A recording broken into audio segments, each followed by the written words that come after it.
All right, and it looks like we're good to go. Hello, everybody. I'm Dr. William Thomas. I'm a leadership coach based here in Singapore, and I'm very happy that you could join today's session. One thing I'd like to do to get us going, it's a good way for me to make sure my audio is working. If you could just give me a hello in the chat box there, or type in the name of the city where you're coming in from. Just let me know who's out there and let me know for sure that you can hear me. That always helps me out quite a bit. So we're going to be discussing a topic today. We're going to be talking about a subject that's taken on greater importance in the last few months, and that is innovation. Now, many companies say that they want to innovate, but saying that and making that happen, well, those are two different things. Over the years, it has become increasingly important for companies to be innovative. The changes in markets, the changes in their competitors, the changes in technology have been coming faster and faster.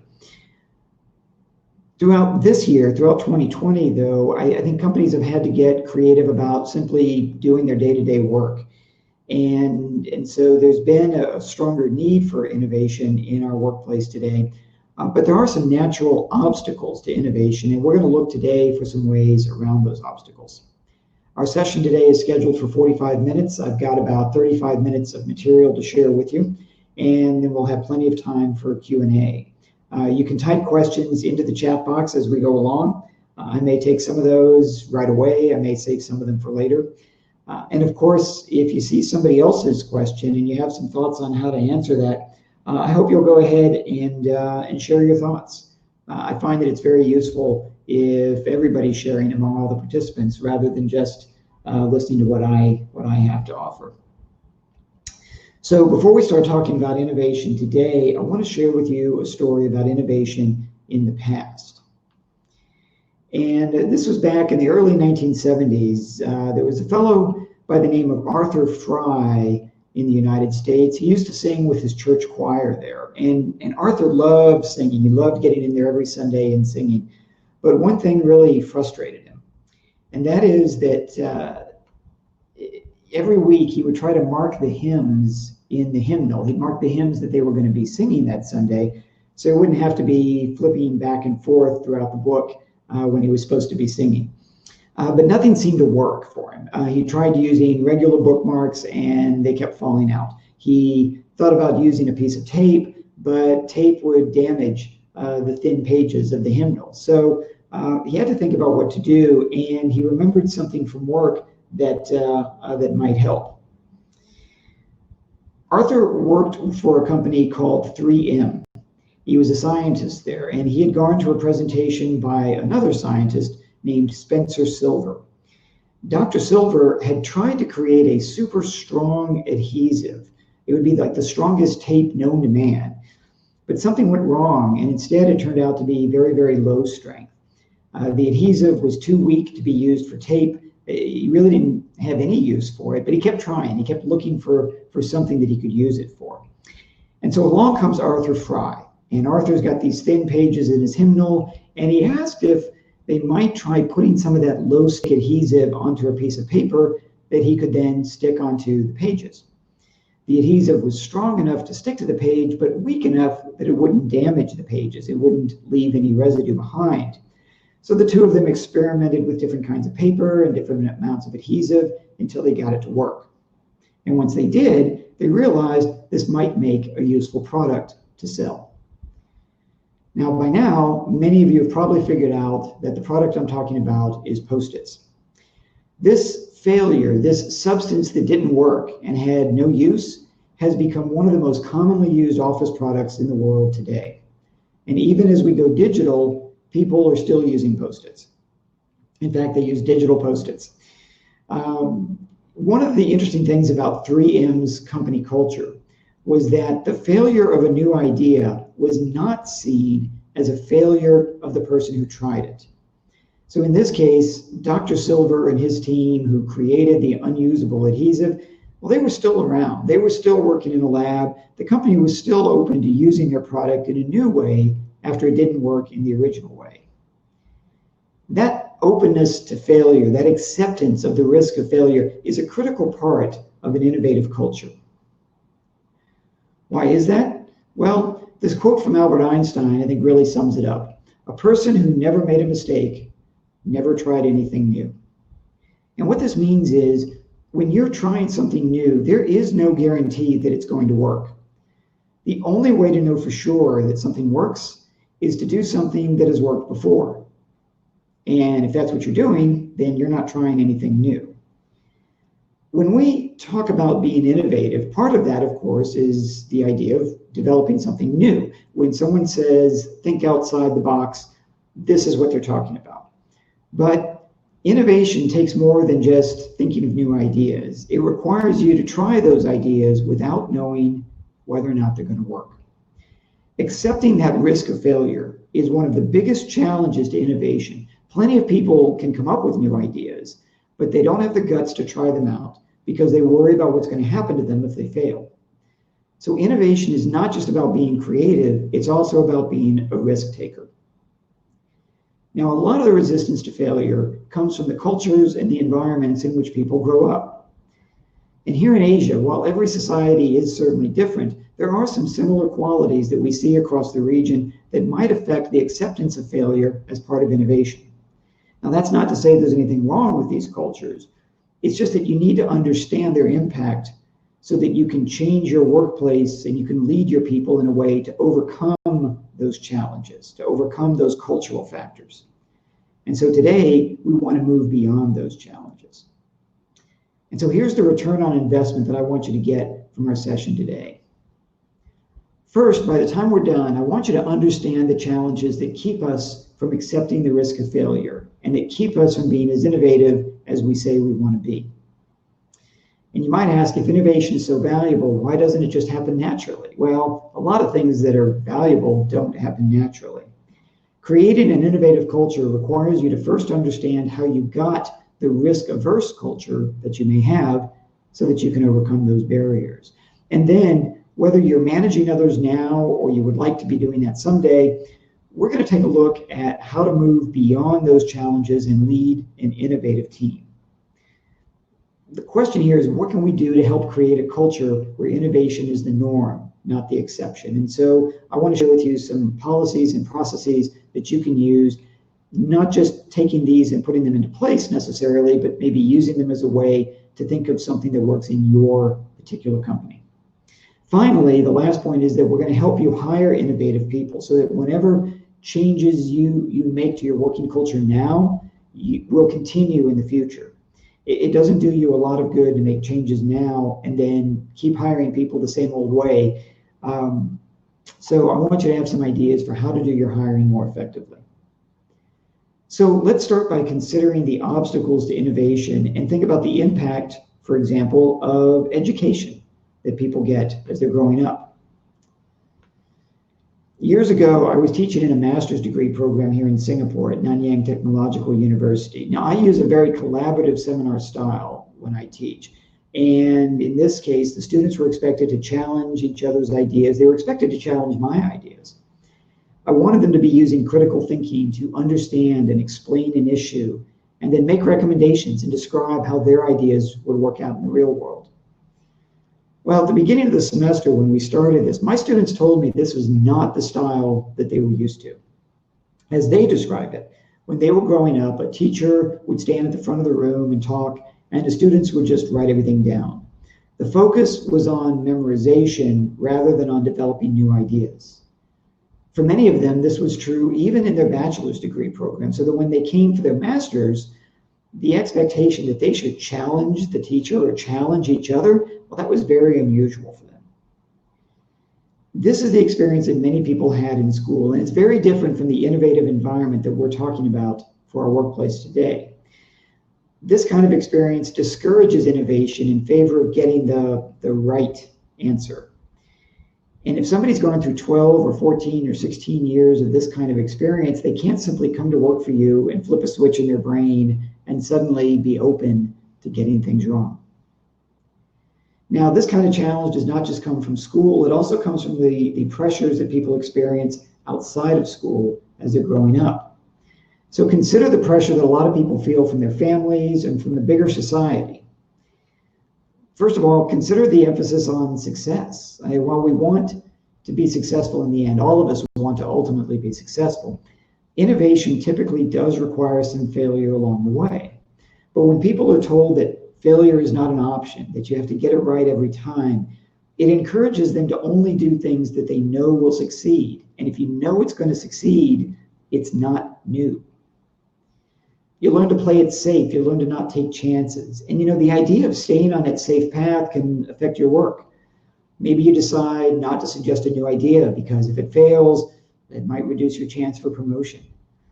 Maybe you decide not to take a position where you're opening a new market and having to try new things because there's no guarantee that new market is going to succeed. Honestly, it's hard to be innovative as a professional if you've grown up being told not to take chances. And even once we come into the workplace, for many of us, it didn't change. The organizational culture and the working styles that have been common in our businesses may have had a very negative impact on innovation. So think about the traditional workplace. Communication has traditionally been top down. That is, the people at the top talk and everyone else says, okay, and carries it out. It's difficult then for employees to introduce new ideas when they feel like they don't have a voice. Employees have often been punished for failure. They miss out on a promotion, or they get pushed into an unimportant job, or they even get fired when something they're responsible for does not work out. And this gives them an incentive to not take chances, to not take a risk. And frankly, that wrecks any chance for innovation. Now, certainly not every company is like this, and we've seen some changes over the years. But if you look at engagement surveys from across Asia in the last 5 or 10 years, they continue to show that these working environments are still very common. They leave employees very disengaged as they feel like they don't have much impact on the company's success. And so they wonder, why should I take a chance if it's not going to have an effect? And as people learn that this is how they should be working, these attitudes become a part of their normal day-to-day working style. Now, there is one other factor I want to discuss that makes people hesitant to take a chance on something new. When people tell you to think outside the box, the reality is that the laws and regulations that control your activities still make a pretty strong box. And that's especially true in industries like financial services and airlines and pharmaceuticals and insurance and others. Now, all of the rules under which you operate can limit your opportunities to create and try new ideas because some of those new ideas could be illegal. And sometimes that attitude, though we have to be careful, keeps people coming up with ideas that would fit within the regulatory structures. But they're so worried about breaking the law or breaking the rules that they never even try. And sometimes we take that too far. For example, I used to work with an airline here in Asia, and when you walked into their headquarters, the first thing that you would see is their safety office. It's right there in the lobby. Now that sends a message that safety is the most important thing to the company, and as a regular passenger, I'm very happy about that. But while that culture of safety keeps the pilots from trying to fly the plane upside down just to see if they can, it also affects all the other departments like HR and IT and finance and marketing and everybody else. They also get the idea that they should not try anything unusual. They should not try anything outside the norm. So you've got to be careful with that regulatory structure. Now, there are plenty of challenges to innovation. These are just a few of them. But when we talk about overcoming these challenges, I'm not suggesting that we're trying to change our cultures. You're not going to change your culture, and I'm not suggesting that you even should. There are some changes going on. Education is changing in different places, but what we really need to focus on is resetting people's understanding of what is expected of them now that they are in the workplace. Now, you and your colleagues may have past experiences that affect how you work, but if you want to work differently, what you need to do is find ways to move beyond those experiences and create some new expectations. Now, your CEO or other senior leaders might get on Zoom or WebEx these days, and they might say all the right things in a town hall meeting, but if these words that they say don't match the reality of the workplace, then they don't lead to change.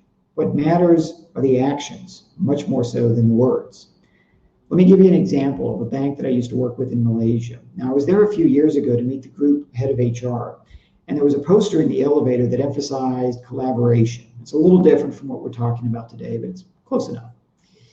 Now, when I met with the head of HR later, I asked if I could see an example of a performance review worksheet.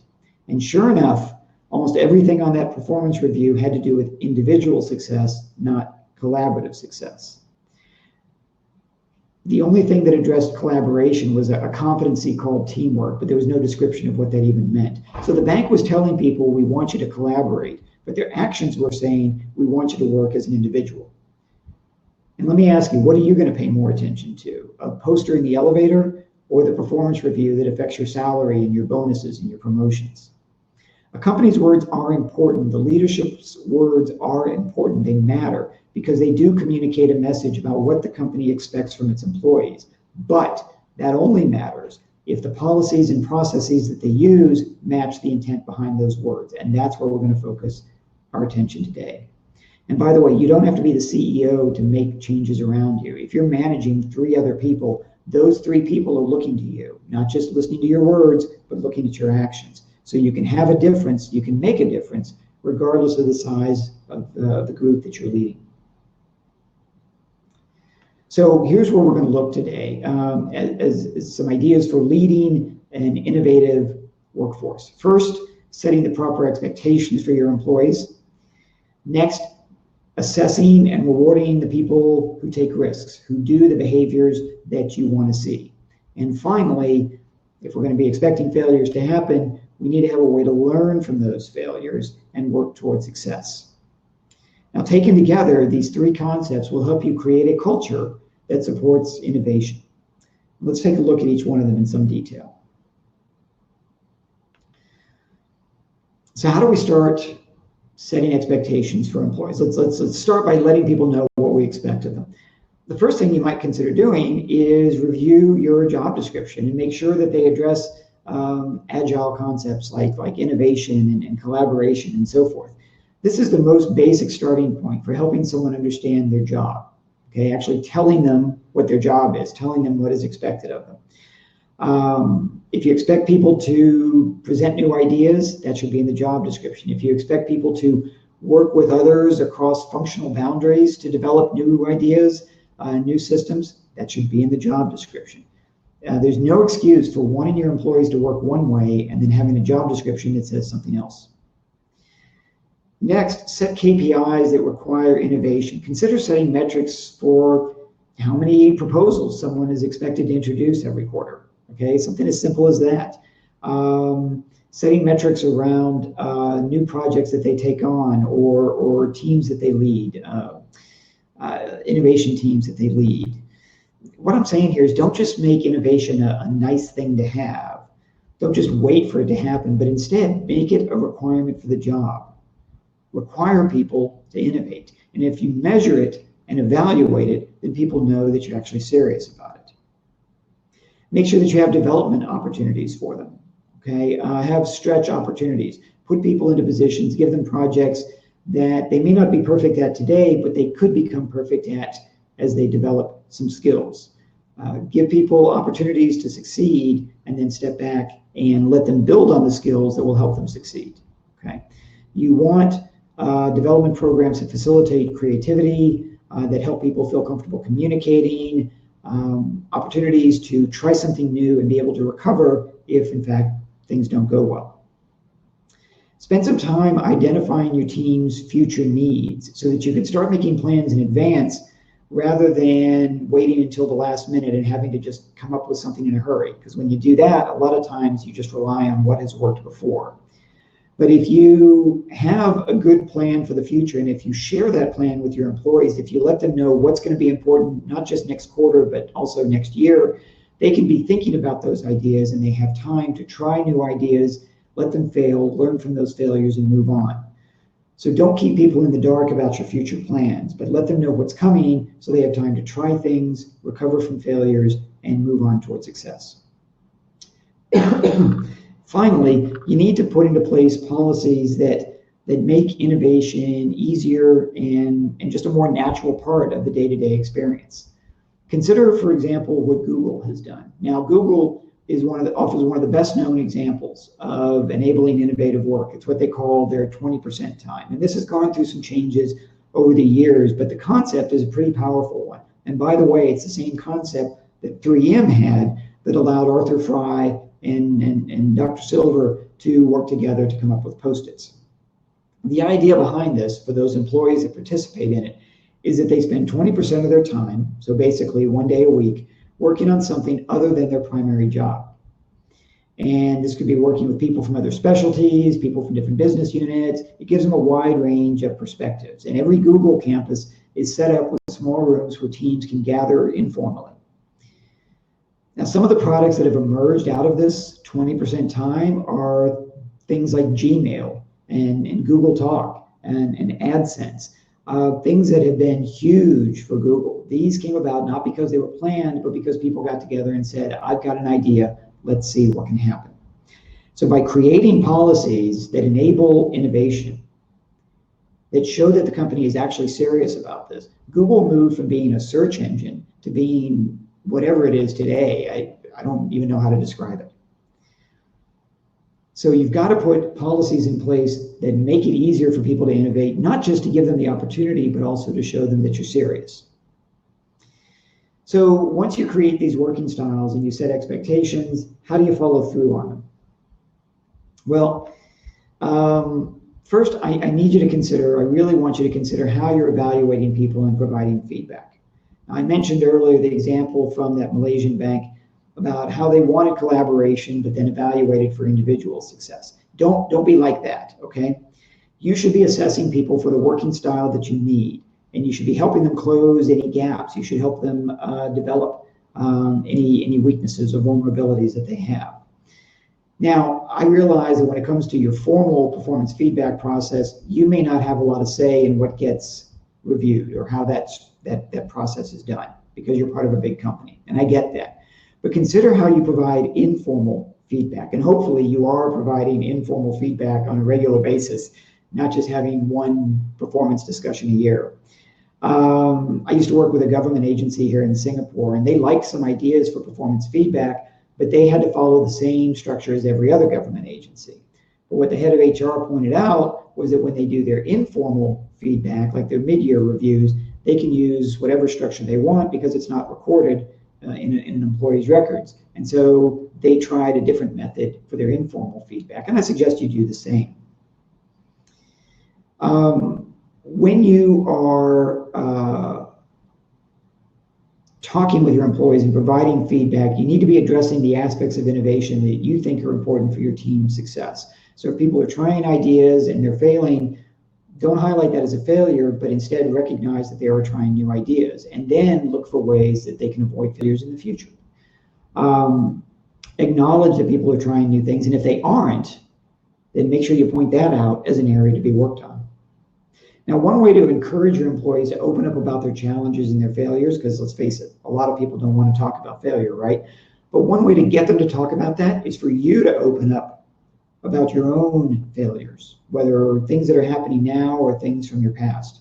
Share your experiences, share the challenges that you're facing today, so that people can see that it's okay to talk about this. When the boss will talk about it, they're more likely to talk about it. It also helps them see that trying something and failing is not necessarily a block to career advancement, because, hey, you messed up and you got promoted, so obviously this is okay, and this is something that we value, not something that we punish people for. Think about the rewards programs that you have in place. Consider this: the behaviors that you reward are the behaviors that you're going to get. So do your reward systems only recognize people for success, or do they also recognize people for taking a chance, even if it doesn't work? If you send all of your top performers to a beach retreat in Fiji, but you don't do anything for those who try something new and fail, then the message you send is that people should only do what they know is going to work. There was an insurance company in the US, a large insurance company there, that had what they called their best failure of the quarter award. And they would give this out to somebody every quarter, and it was for the best idea that seemed like it could work, but it just didn't. the timing was wrong, or something didn't work out. It seemed like a good idea, but it just didn't work.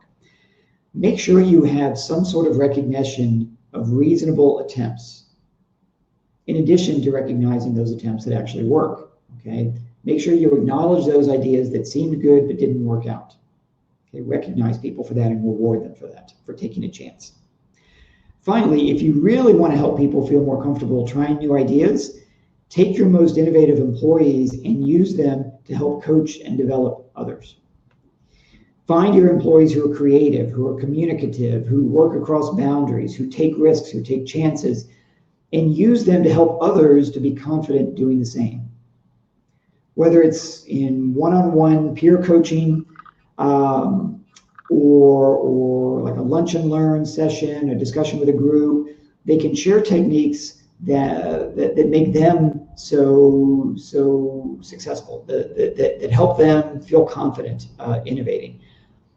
Consider maybe you partner up with a manager from another business unit and have your top performers share with their team, while their top performers share with you or with your team. It's a good way to encourage a culture where some of those artificial barriers get torn down and people listen to new ideas no matter where they come from.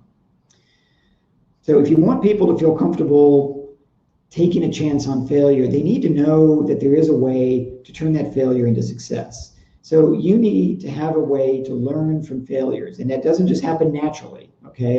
Again, as with many things, you need to create some structure to make that happen. So first of all, as we talk about taking chances and accepting failure, it does help if we define what we mean by acceptable failure, what constructive failure or acceptable risk is. It helps if we set some boundaries. We're not talking here about failure due to negligence or carelessness, okay? And we don't want to put the company out of business. So if we set a definition, if we set some boundaries about what we're talking about with acceptable risk, that gives people the confidence to try new ideas, at least within those boundaries. To give you an idea of how this might work, let me share a story from one of my coaching clients. He's the general manager of a luxury hotel, and he wanted to empower his front desk staff to resolve guest complaints so they wouldn't be calling him in the middle of the night. What they agreed on was that front desk agents could offer compensation up to $150. It's here in Singapore, so 150 Sing dollars. This could be an upgrade to a nicer room, it could be a free dinner, it could be a car to the airport, or some other amenity. And once the staff knew what the limits were, what the boundaries were, what they were empowered to do, they became much more comfortable finding solutions within those limits. Okay, they knew what the acceptable risk was, they knew what the boundaries were of their empowerment, and so they came up with the best ideas they could within those boundaries. When you've got that, when you have that common understanding, create a program for capturing the lessons of success and failure, things that help you identify what went right and what went wrong, and then sharing those. So collect those lessons, again, from both successes and failures. And maybe you have regular updates during a project, maybe you have an after-action review afterwards, maybe it's a weekly team meeting, whatever, take that opportunity, carve out time to look for lessons. Analyze what worked and what didn't, okay? Have that be part of the discussion. This isn't about assigning blame. This isn't about giving credit to people. It's about evaluating the ideas and the actions that work and those that don't, and looking for a way forward. And then share those lessons around the team. It doesn't do you any good to identify a useful lesson and then keep it to yourself. So whether it's reports that you put up on a shared drive out on the cloud or a regular lessons learned meeting, get into the habit, create a pattern of behavior of sharing what people learn. Now, a lot of folks don't want to talk about failures because there's some stigma that goes along with that. Let me give you a quick example from an oil and gas company that tried to normalize the discussions about failure. They had a leadership development program, and they expected the participants to come in to their biweekly meetings and discuss their ongoing challenges as well as their successes. Well, nobody wanted to talk about their failures because they saw everybody around them as their competition.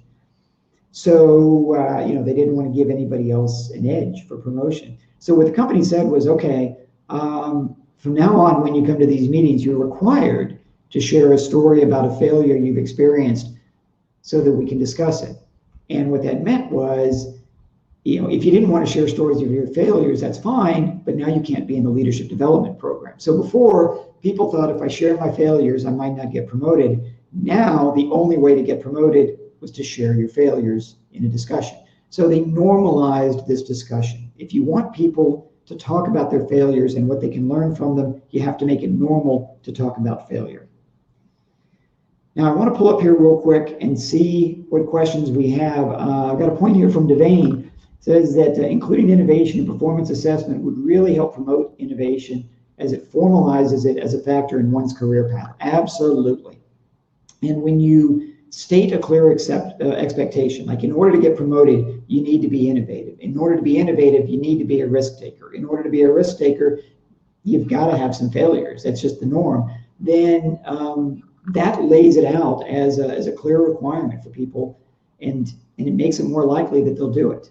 You know, whatever you measure is what people are going to do. And so if you make this part of your performance assessment, and if you make it part of the path to promotion, I think you'll find that people will follow along. Yeah, absolutely. Thanks, Devane. That's a great point. That's a great point. Okay. So what you need to look at doing is setting expectations for trying new things. Help people see that taking a chance and taking a risk is part of the normal day-to-day experience. Make it part of work. Okay. Make it an expected part of work.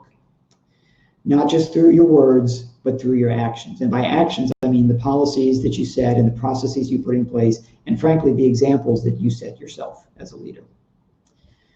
Now, once you create this innovative culture, how do you keep it going? Okay, you can change everything today, but if you keep hiring the same way that you used to, there's a good chance you're going to hire people who don't fit into this new culture. So you need to start hiring people that do fit into this culture, and that could mean hiring in a new way. So let's talk real quickly about this.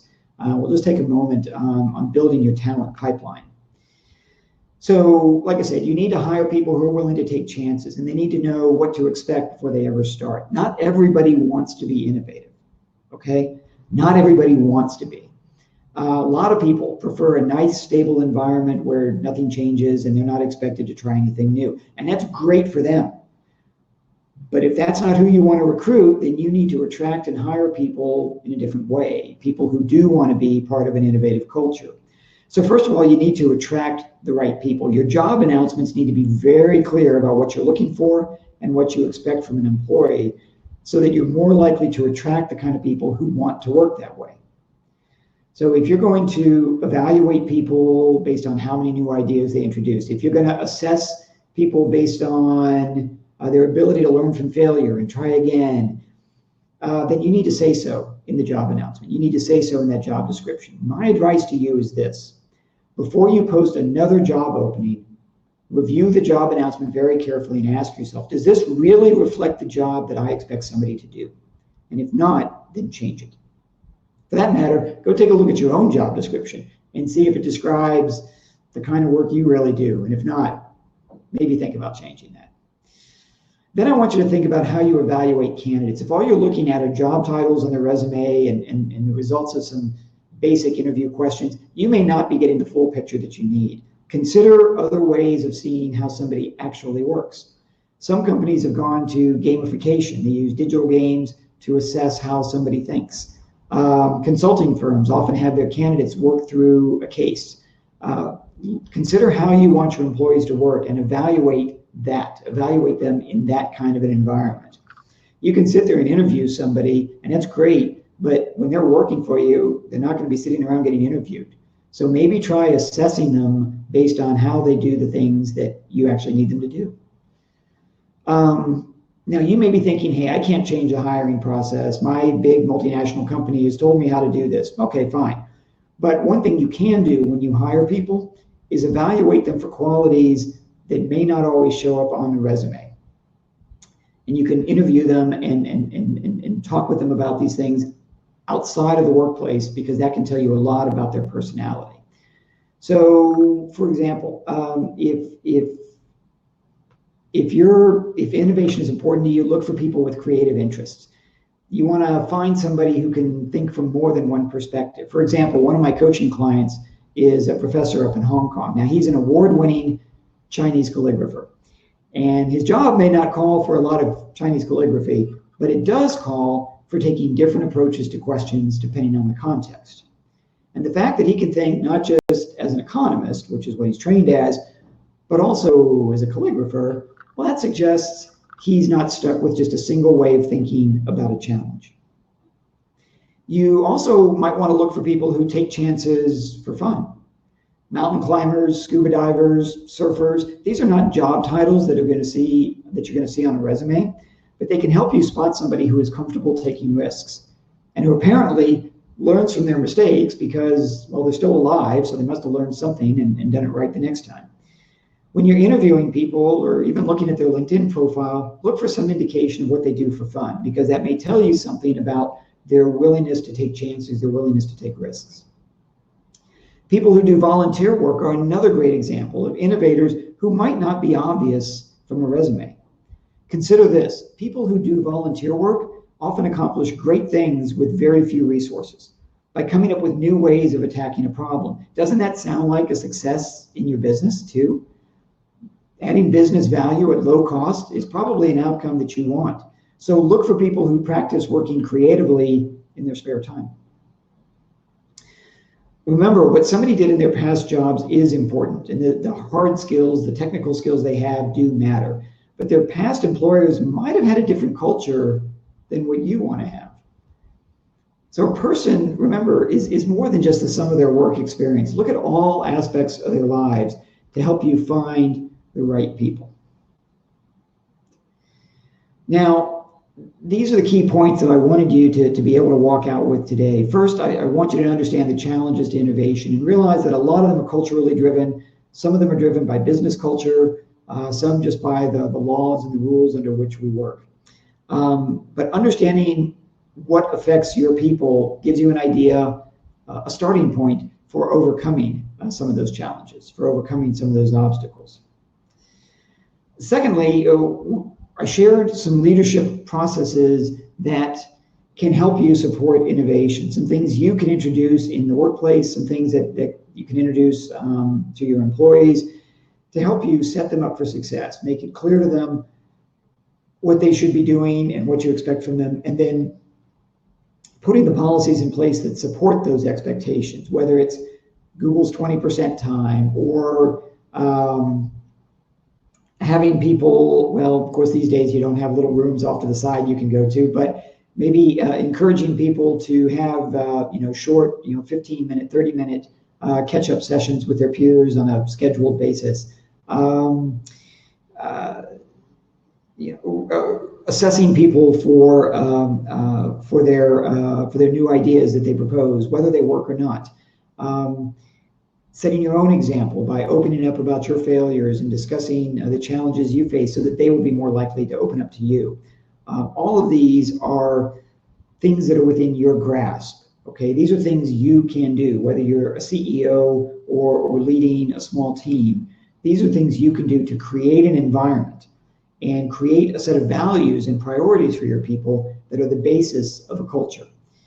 If you want people to operate in an innovative way, you need to create those innovative behaviors, create the space for those innovative behaviors so that becomes part of the norm, part of the normal culture.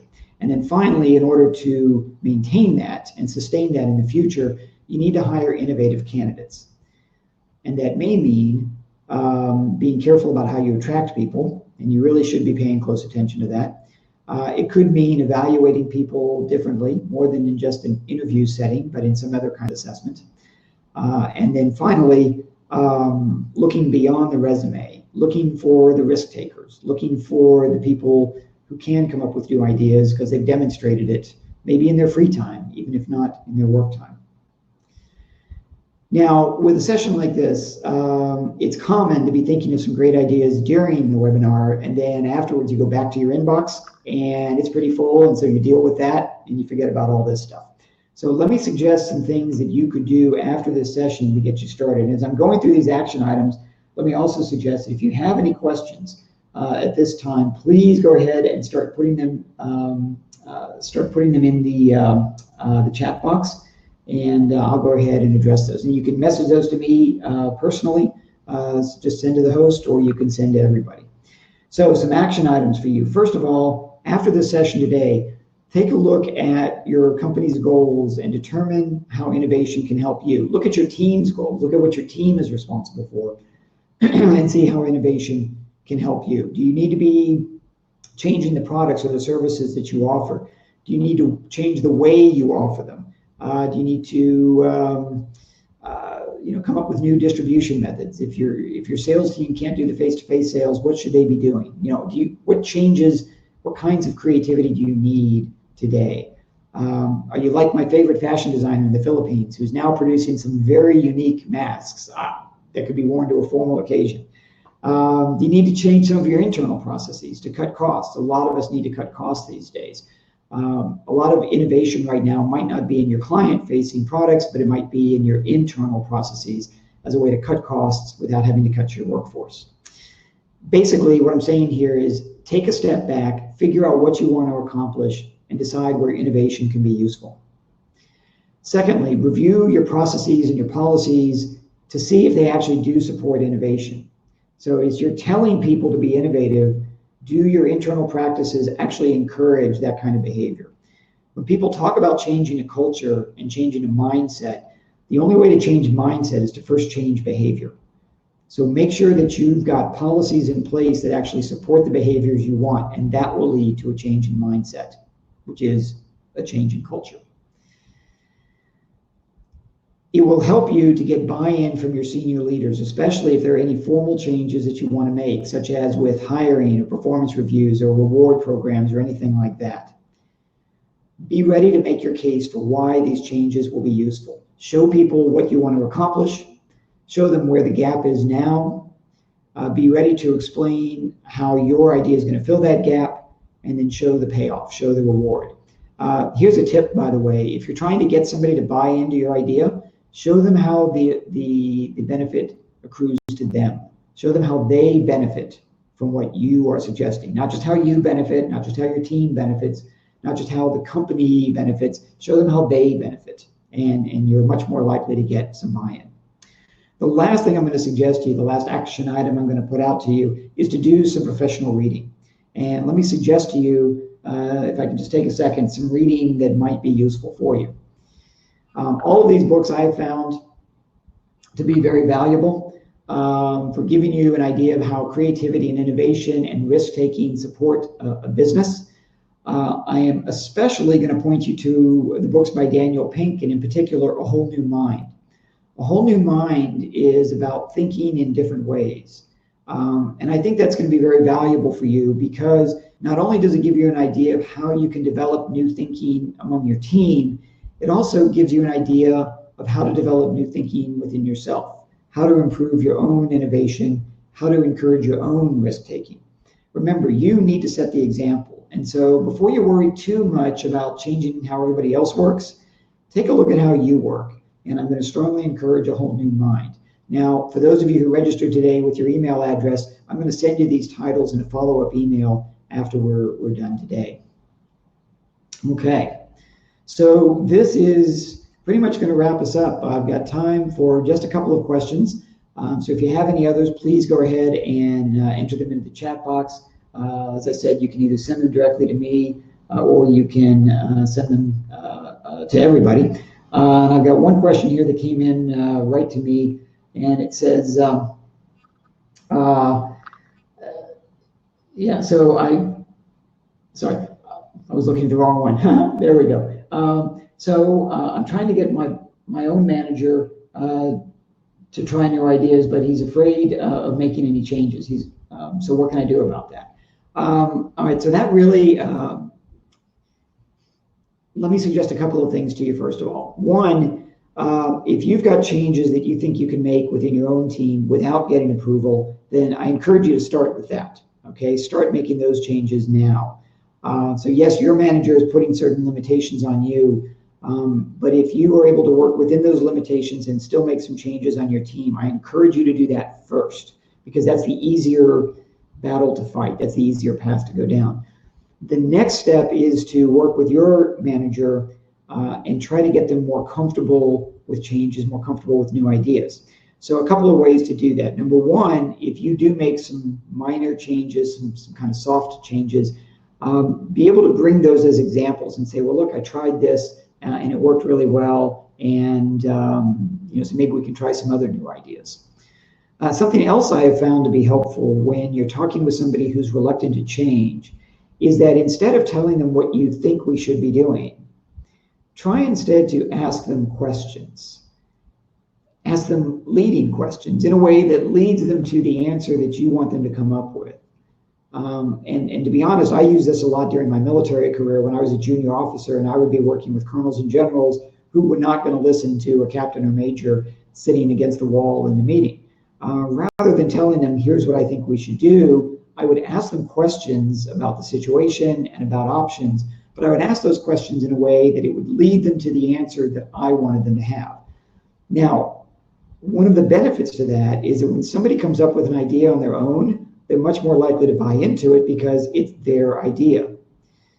Even if you help them get there, as far as they're concerned, it's their idea. And remember, there's no limit to the amount of good you can do when you don't care who gets the credit. So don't worry about getting the credit for the idea. If you can push them, let's face it, this is passive aggressive behavior. This is manipulation. But if it works, it works. So I've seen that work in my career. I've seen it work in other organizations, especially with a boss who is reluctant to change. So I encourage you to, don't do this on your spouse, but by all means, be manipulative with your boss if that helps. Okay, all right. So this brings us to the end of our session today. I want to thank all of you for joining. I'm glad that you were able to tune in. We've been doing this every month on the last Thursday of the month, and I'm glad we've been able to continue and have you join us.